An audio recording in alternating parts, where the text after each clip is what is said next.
টানা 2 ম্যাচ হেরে এএফসি অনূর্ধ্ব 23 এশিয়ান কাপ বাছাই থেকে আগেই ছিটকে গিয়েছিল বাংলাদেশ। সৌদি আরবের মূল পর্বে যাওয়ার স্বপ্ন পূরণ না হলেও বাড়ি ফেরার আগে নিজেদের আত্মবিশ্বাস বাড়াতে একটা জয় বড্ড দরকার ছিল লাল সবুজের। কিন্তু প্রতিপক্ষ সিঙ্গাপুর হওয়ায় সেখানেও খুব একটা আশা ছিল না বাংলাদেশের। প্রথমার্ধের খেলা দেখবার পর শূন্য হাতে বাড়ি ফেরার শঙ্কাটা আরো ভালোভাবেই পেয়ে বসেছিল বাংলাদেশ শিবিরে। কয়েকটা আক্রমণ হলেও ফরোয়ার্ডদের ভুলে গোলের দেখা পায়নি লাল সবুজ। সিঙ্গাপুরও ছিল একটু নিষ্প্রভ। গোলশূন্য ড্রতে শেষ হয় ম্যাচের প্রথমার্ধ।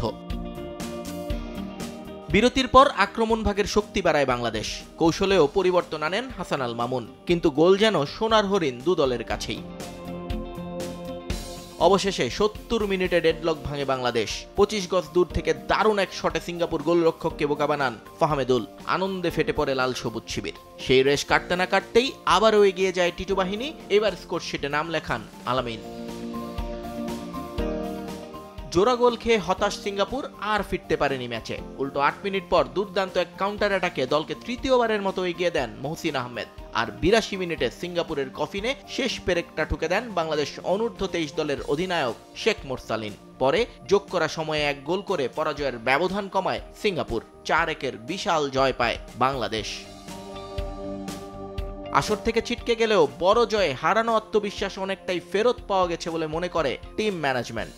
আমরা 2টা ম্যাচ হারছি, আমাদের ভিতরে অনেক পেইন ছিল, তো আমরা পেইনটা অ্যাটলিস্ট রিলিজ করতে পারছি, এজন্য আলহামদুলিল্লাহ। আর আমি বাংলাদেশের দর্শক যারা আছেন তাদের কাছে আসলে আমি at the same time sorry বলতে চাই। ইভেন তাদের কাছে আমরা গ্রেটফুল যে আমাদের খারাপ টাইমেও আমাদের পাশে ছিলেন। পুরো ম্যাচে যেটা আমরা সাফার করেছিলাম যে সাবস্টিটিউট ইম্প্যাক্ট রাখতে পারিনি, বাট আজকে সেটা হয়েছে।